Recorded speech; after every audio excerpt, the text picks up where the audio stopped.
अरे वही बच्चे नजर नहीं आ रहे। जी वो भाईजान ट्यूशन पे गए हैं। अच्छा हुआ भाई साहब आप आ गए, वरना मैं आपकी तरफ चक्कर लगाने ही वाला था। अरे बस मैं यहाँ पर आया था ज़मीन देखने के लिए और तुम्हारी इतनी कॉल्स आ रही थी, मैंने कहा चलो तुमसे मिलता चलो। खैरियत तो है? जी हाँ, वो असल में थोड़ी परेशानी है। मैं ये कहना चाहता था कि जो मेरा जायदाद में हिस्सा है वो हिस्सा मुझे दे दें। वही दरअसल मैंने एक बिज़नेस स्टार्ट किया है और तुम्हारा पैसा जितना भी था तुम्हारे हिस्से का वो मैंने उसमें इन्वेस्ट कर दिया है। बस मसरूफियात की वजह से मैं तुम्हें बता नहीं सका। तुम्हारा जो भी मुनाफा होगा ना वो तुम्हारे अकाउंट में जाता रहेगा।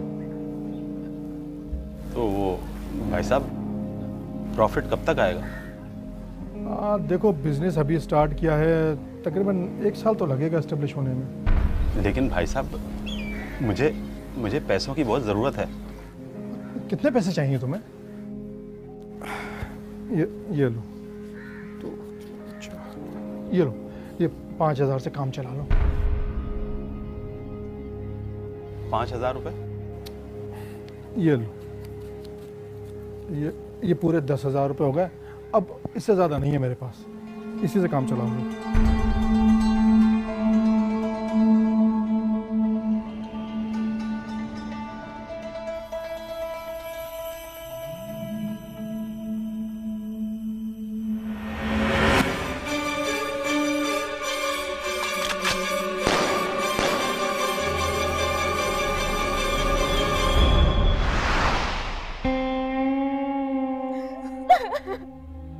अब्बू हमें क्यों छोड़ के चले गया?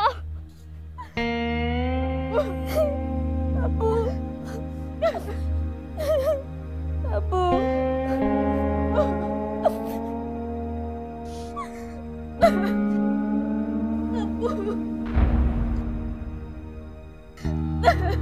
बेटा अब तो तुम्हें हौसला करना है। अब अपने छोटे बहन भाइयों को तुम्हें ही संभालना है। तो होने को कौन टाल सकता है?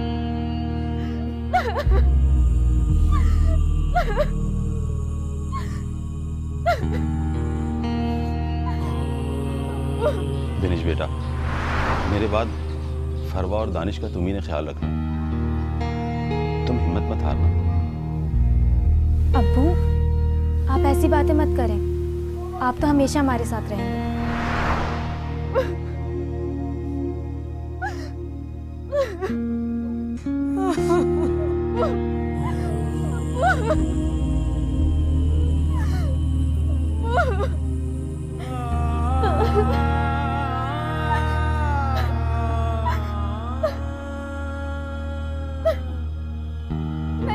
नहीं अब्बू को नहीं लेकर जाएंगे। नहीं, रुक जाए आप लोग प्लीज।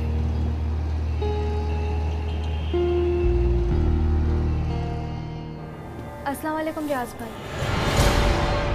वालेकुम सलाम। वालेकुम सलाम। आओ आओ, क्या चाहिए? 2 किलो चावल दे दें। पैसे तो हैं ना तुम्हारे पास? जी। अगर कभी पैसे ख़त्म भी हो जाए ना तो आ जाए करो, कोई मसला नहीं, कर लेंगे फिर कुछ ना कुछ।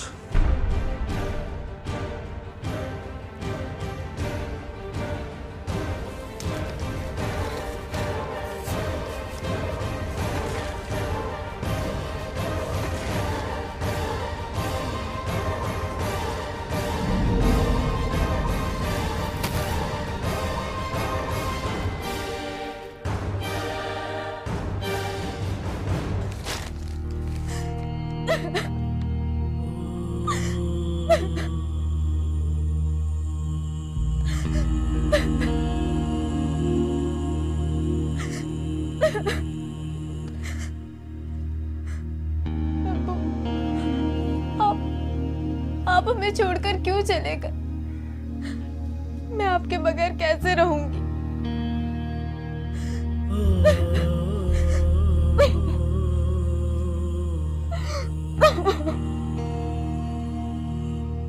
अब्बू के इंतकाल के बाद मेरे लिए जिंदगी गुजारना बहुत मुश्किल हो गया था। मुझे फरवा और दानिश के लिए कुछ करना था। स्कूल की फीस ना होने की वजह से फरवा और दानिश को घर में ही पढ़ाना शुरू कर दिया। बाजी, अब क्या हम कभी भी स्कूल नहीं जाएंगे? बेटा आप ऐसे क्यों बोल रही हो? आप दोनों ज़रूर दोबारा स्कूल जाओगे।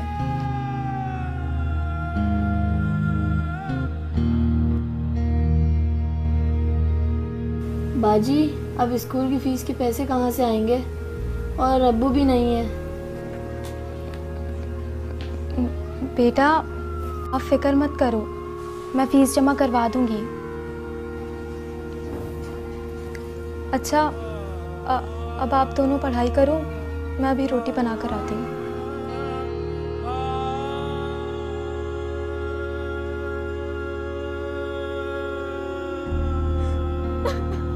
बाजी, अब क्या हम कभी भी स्कूल नहीं जाएंगे? बाजी, अब स्कूल की फीस के पैसे कहाँ से आएंगे? और अब्बू भी नहीं है।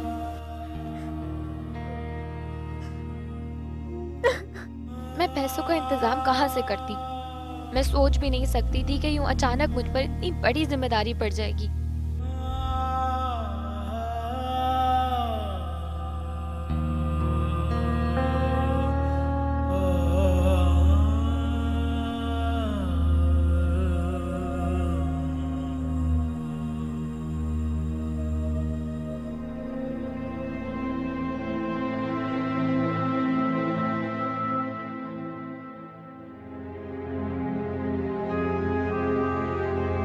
फरवा हर काम में मेरा हाथ बटाने की कोशिश करती थी, अगर परेशानियां थी कि कम होने का नाम ही नहीं ले रही थी। मालिक मकान ने भी तंग करना शुरू कर दिया था। मुझे मुआशरे की तंग नजरी का अंदाजा होने लगा था। क्या मतलब है आपका? अंदर बुलाएगी तो मतलब अच्छे तरीके से समझा दूंगा तुझे मैं। आपको जो कहना है यहीं से कहिए, मैं आपको अंदर नहीं बुला सकती। वो कमाल है, तेरे तो नखरे ही नहीं मिल रहा। एक बात सुन ले मेरी, सिर्फ तेरे बाप का लिहाज कर रहा हूँ, मेरी बात मान ले। और उसके बाद फिर जब तक तेरा दिल करे इस घर में रहना, तुझे कौन मना करेगा? हैं? भाई, मैं आपको पहले भी बता चुकी हूँ कि हम ये मकान बहुत जल्द खाली कर देंगे।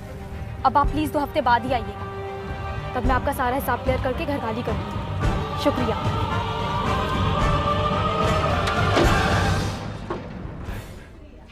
वाह भाई, बाप नहीं रहा तो अब अकड़ी अकड़ी फिरती रहेगी तू। और देख, मेरी बात मान ले, वरना यहीं पे अपना सारा घर का सामान छोड़ के जाना, किराया मैं माफ कर दूंगा।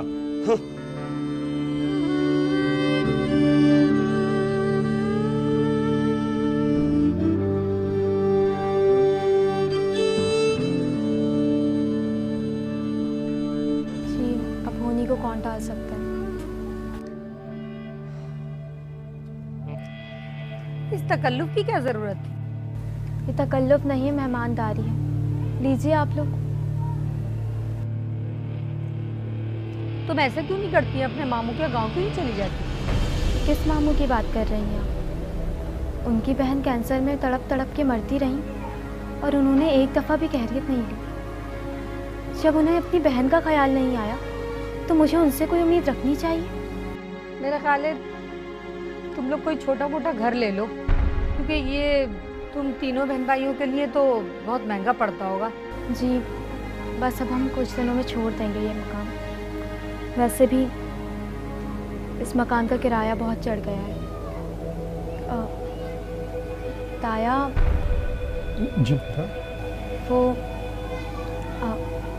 वो अगर आप मुझे अब्बू के हिस्से की रकम दे देते तो हमारी कुछ मुश्किल हल हो जाती। बेटा, वो तो मैं वहीद को काफी अर्से पहले दे चुका था। अब्बू ने तुम्हें बताया नहीं? हाँ हाँ, मेरे सामने तो दिए। लो, नेकी कर दरिया में डाल। नेकी का तो जमाना ही नहीं है।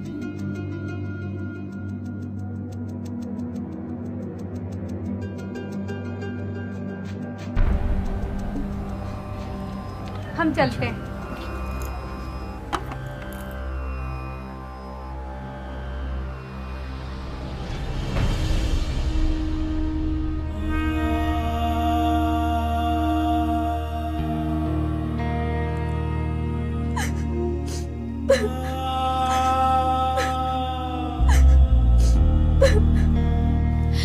मैं इस तरह से घुट घुट कर नहीं जी सकती थी। इस दुनिया का सामना करने के लिए मैंने खुद को मजबूत बनाने का इरादा किया।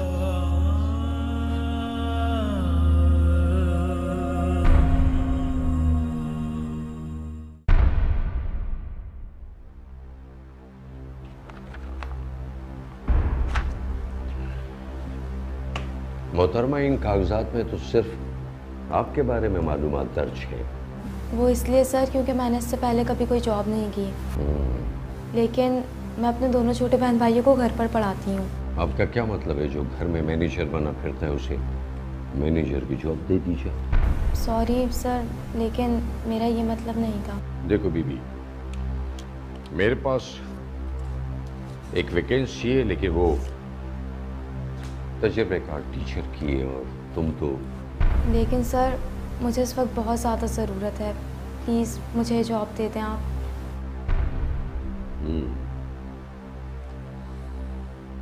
बहुत ज़्यादा ज़रूरत है। चलिए, मैं ऐसा करता हूँ कि तुम्हें फिजिकल थेरेपी की टीचर रख लेता हूँ।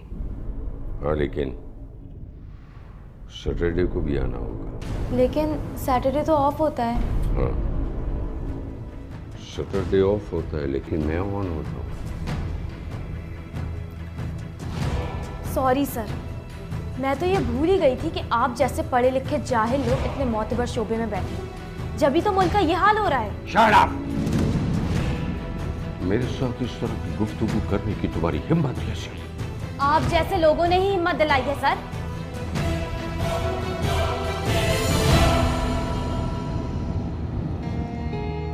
मैंने नौकरी के लिए जगह जगह कोशिश की, मगर कहीं तालीम का बहाना बनाकर, कहीं छोटी उम्र का मजाक उड़ाकर, और कहीं मेरे ज़मीर का सौदा कर कर मुझको शर्मिंदा किया गया, जैसे मेरा यतीम होना जुर्म बन गया।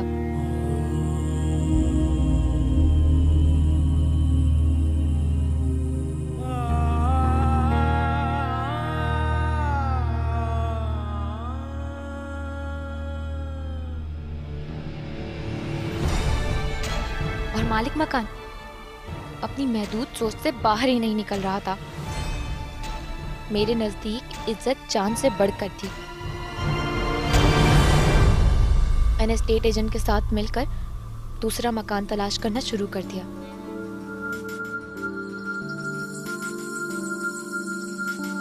बहुत जल्द मुझे कम किराए पर छोटा सा मकान मिल गया, और वो मकान जिससे अब्बू की यादें जुड़ी थी छोड़ दिया। नए मकान में मेरी मुलाकात पड़ोस की खाला से हुई। एक बात तो बताओ बेटा, तुम्हारा कहीं रिश्ता वगैरह तय है क्या? नहीं है?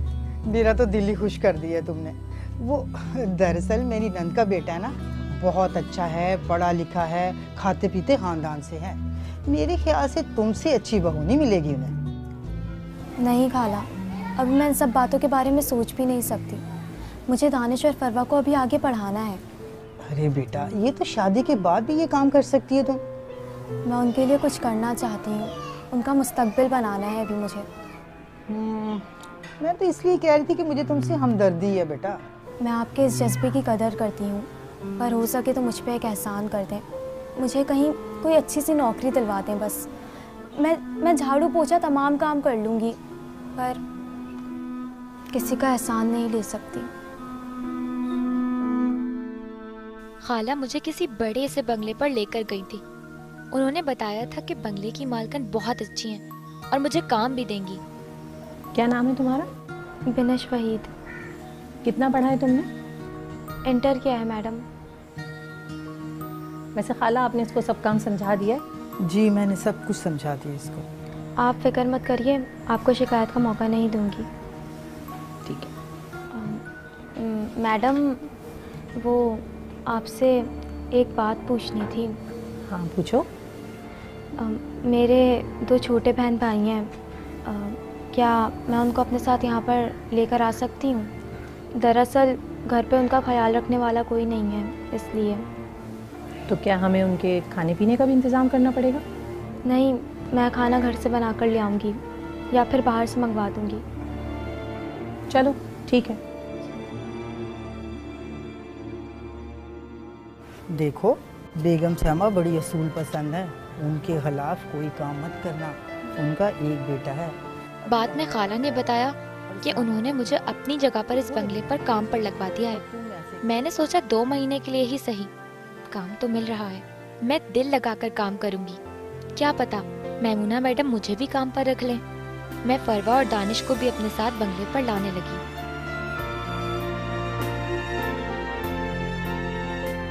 मैंने बंगले में काम करना शुरू कर दिया।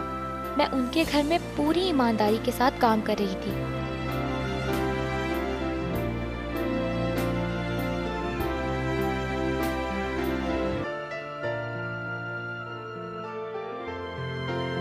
बेनिश, जरा पहले फरहान का कमरा साफ कर दो, वो बस कराची आने ही वाला है। ठीक है, बाद में कर लेना ये काम।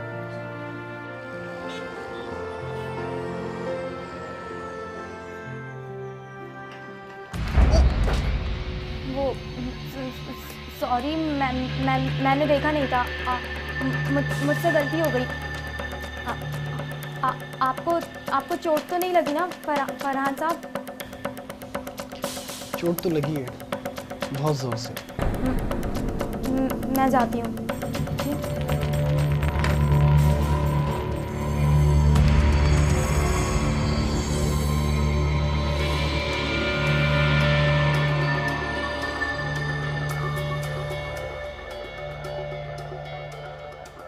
सुनो जी, मुझे एक ज़रूरी काम से अभी बाहर जाना है, हो सकता है मुझे रात हो जाए। तुम सारे काम निपटा के अपने घर चली जाना। जी ठीक है बेगम साहब। ठीक है जी। हाँ, तो याद करो पहला क्वेश्चन जल्दी से। What is mirror? Come in. Farhan sahab, खाना टेबल पे रख दो। जी।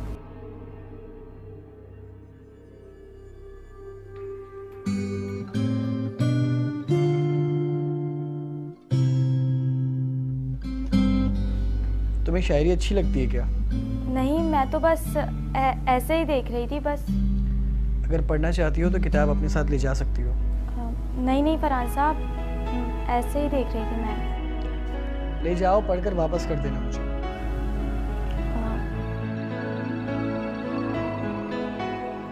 जी शुक्रिया फरहान साहब। कोई बात नहीं।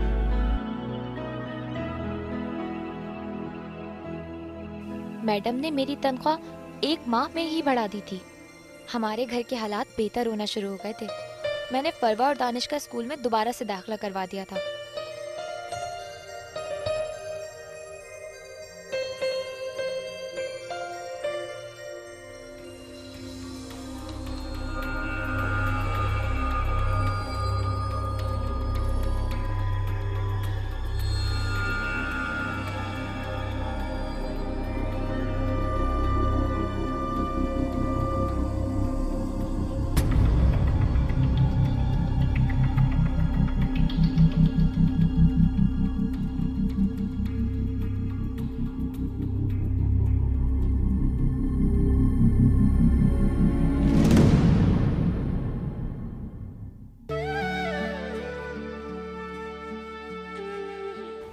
कितनी तहजीब से बैठी हूँ आज सर को झुकाकर। कभी सोचा ना था कि जिंदगी मुझे भी उदास कर देगी।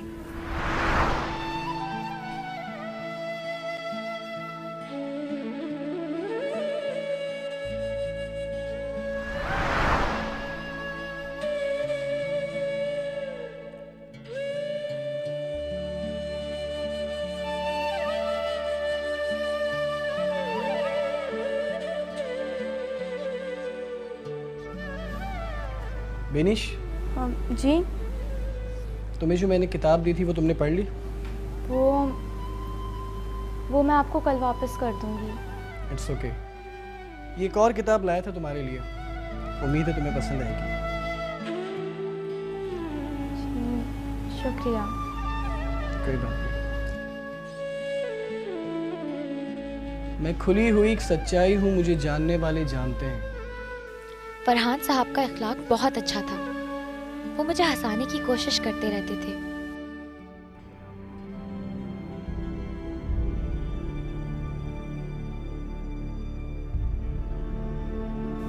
एक रोज दानिश की तबीयत खराब थी तो मैं फरवा और दानिश को घर पर छोड़कर काम पर आ गई।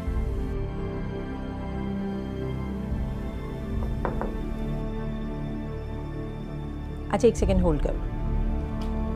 हाँ बोलो।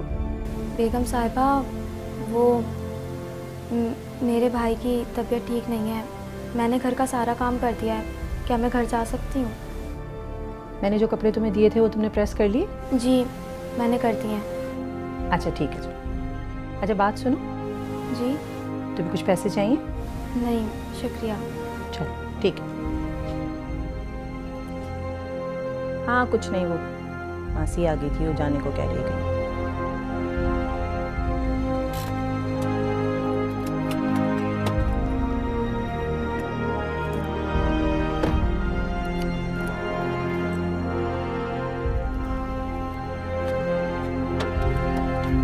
विनीश, मैं भी तुम्हें ही याद कर रहा था। क्या बात है, तुम कुछ परेशान लग रही हो? वो दरअसल मेरे छोटे भाई की तबीयत ख़राब है, उसे डॉक्टर के पास लेकर जाना है। ओह अच्छा, अगर तुम कहो तो मैं तुम्हें गाड़ी में छोड़ाऊँ? नहीं नहीं, मैं खुद चली जाऊंगी। मैं जानता हूँ कि तुम खुद चली जाओगी, लेकिन अगर मैं गाड़ी में छोड़ूंगा तो तुम घर जल्दी पहुँच जाओगी। आपका बहुत बहुत शुक्रिया फरहान साहब। कोई बात नहीं, आ जाओ।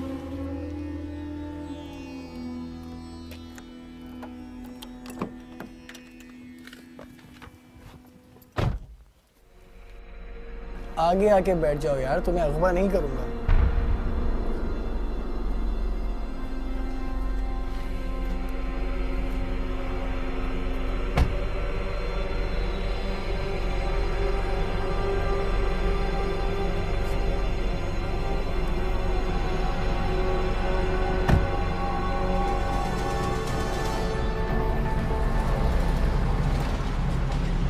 अब रिलैक्स हो जाओ। जी फरहान साहब। अगर तुम मुझे सिर्फ फरहान कहोगी तो मुझे ज़्यादा अच्छा लगेगा। लेकिन मैं आपका नाम कैसे ले सकती हूँ? अरे भाई, मैं इतना बड़ा नहीं हूँ, मेरे ख्याल से तुमसे चंद साल ही बड़ा हूँगा।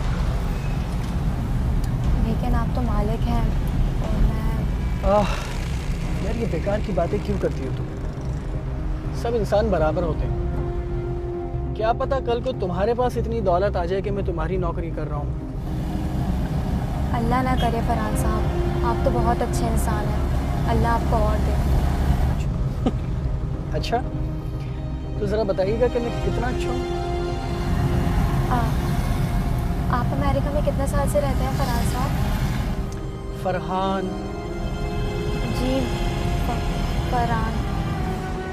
मैं अमेरिका में पिछले 15 सालों से हूँ। क्यों, तुम्हें चलना है क्या? नहीं, मैं तो सिर्फ ऐसे ही पूछ रही हूँ। आप अमेरिका में रहते हैं फिर भी आप में गुरूर नहीं है, और यहाँ पर तो लोग पैसे के हवस में रिश्तों को ही ठुकरा देते हैं। मेरा ख्याल है कि पैसों के पीछे भागना बेकार की बात है।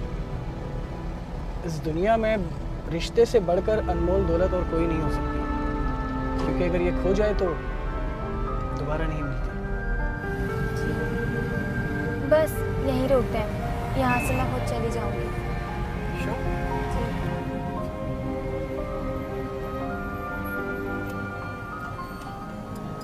एक मिनट, ये लो। ये किस लिए? ये मेरी तरफ से एक छोटा सा गिफ्ट है तुम्हारे लिए, प्लीज़ इनकार मत करना। लेकिन इसकी कोई ज़रूरत नहीं है, प्लीज़। मैंने कहा ना, इनकार मत करना। जब तुम्हारे भाई की तबीयत ठीक हो जाए और तुम रिलैक्स हो जाओ, तब इस गिफ्ट को खोल के देखना। ओके? शुक्रिया।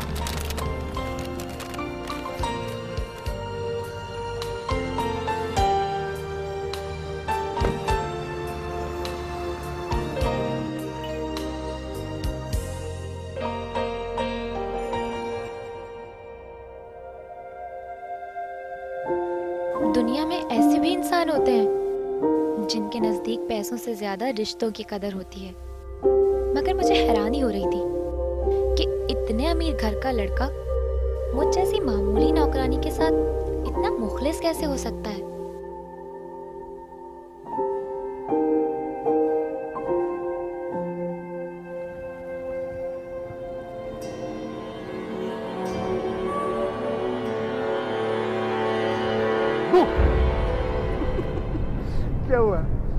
तो बाकी डर गई यार। आप प्लीज आइंदा ऐसी हरकत मत करिएगा। क्यों यार? हाथ छोड़े मेरा। क्यों? मैं तुम्हारा हाथ नहीं पकड़ सकता क्या? आपने मुझे इसलिए तोहफा दिया था। यार अब ये तोहफा बीच में कहाँ से आ गया? देखिए फरहान साहब, मैं इस तरह की लड़की नहीं हूँ जिस तरह की आप मुझे समझ रहे हैं। मैं आपकी पहले बहुत इज्जत करती थी, लेकिन अब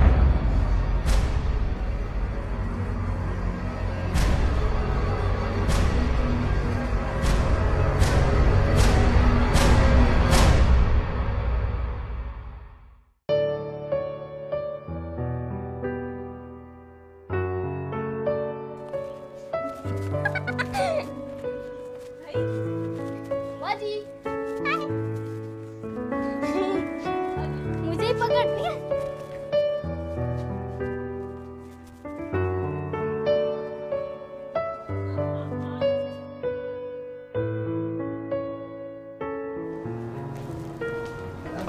बेनिश, मुझे तुमसे कुछ बात करनी है। बोलिए फरहान साहब। देखो वो उस दिन जो कुछ भी हुआ उसके... देखिए मुझे बहुत काम पड़े हैं, अगर आपको कोई काम है तो बताइए। कोई काम नहीं। मुझे फरहान साहब का इस तरह से मजाक करना बिल्कुल अच्छा नहीं लगा था। मुझे गलत फहमी थी कि फरहान साहब शायद मुआशरे का दूसरा रुख है, मगर मैं गलत थी। मैं मैमूना मैडम का बंगला चाहते हुए भी नहीं छोड़ सकती थी, क्योंकि मैडम बहुत अच्छी थी और उन्हीं की वजह से हमारे घर में खुशियाँ आई थी। मैं फरहान साहब की तरफ से मोहतात हो गई थी और उनको नज़रअंदाज करना शुरू कर दिया था।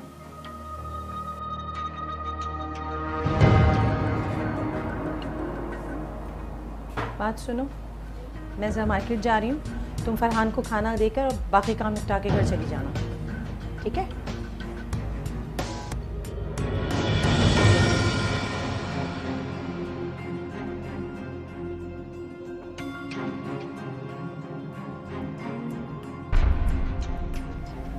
अरे फरहान साहब, आप क्यों काम कर रहे हैं? आप मुझे बता देते, मैं कर देती।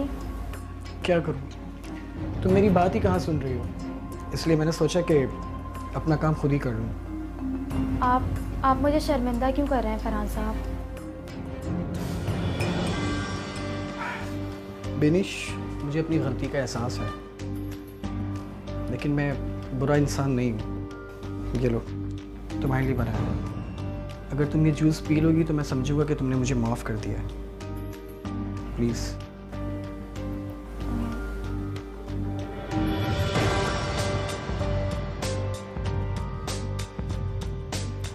Thank you.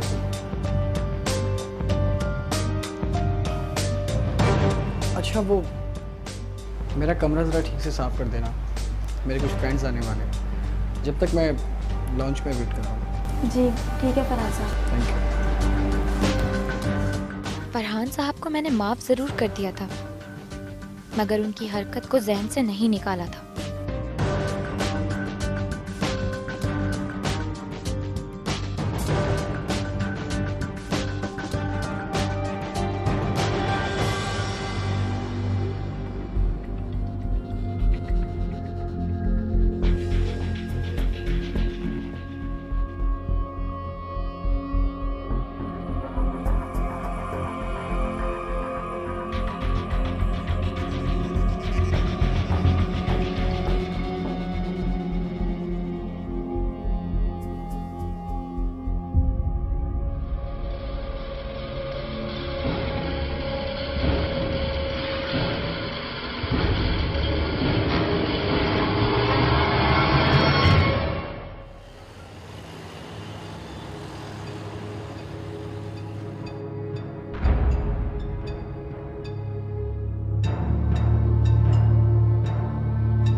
बाजी उठे, बाजी उठे, बाजी उठे। क्या हुआ आपको बाजी? घर चले बाजी, जल्दी उठे बाजी। क्या हुआ बाजी? शाम हो गई, उठे, चले घर चले।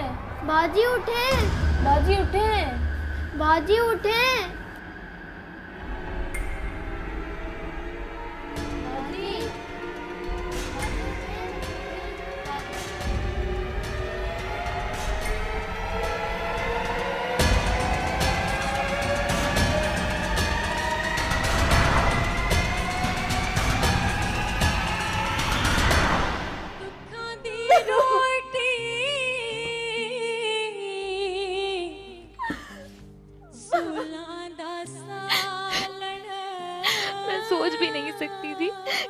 फरहान साहब इतने गिरे हुए इंसान हैं। मैं किसी से नजरें मिलाने के काबिल भी नहीं थी। मुझे अपने वजूद से नफरत हो रही थी। मैंने फैसला कर लिया था कि मैं फरहान साहब के बारे में मैमूना मैडम को जरूर बताऊंगी। दर्द में छोड़ तुम्हारा दिमाग तो खराब नहीं हो गया? तुम ऐसा सोच भी कैसे सकती हो कि फरहान ये हरकत करेगा, और वो भी तुम्हारे साथ? मैडम मैं सच बोल रही हूँ। आप प्लीज मेरा यकीन करिए। साहब जी ने मुझे धोखा दिया है मैडम। मैं सच बोल रही हूँ। चुप करो। मैंने तुम्हें काम पे रखा, तुम्हारी तनख्वाह बढ़ाई इसलिए कि तुम मेरे घर पे कब्जा कर सको, और तुम क्या समझ रही हो तुम्हारी इस ड्रामेबाजी पे मैं यकीन कर लूंगी? अच्छी तरह जानती हो तुम जैसी लड़कियों को जो सिर्फ अमीर लड़कों को फंसाती हैं। मैडम मैं आपके आगे हाथ जोड़ती हूँ, मैं आपके पाँव पड़ती हूँ मैडम, प्लीज मेरी बात का यकीन करिए। मैं झूठ नहीं बोल रही मैडम। दफा हो जाओ मेरे घर से फौरन, निकलो यहाँ से तुम।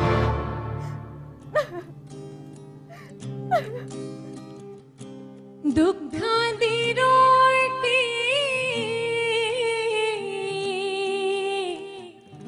सूला दा सालन,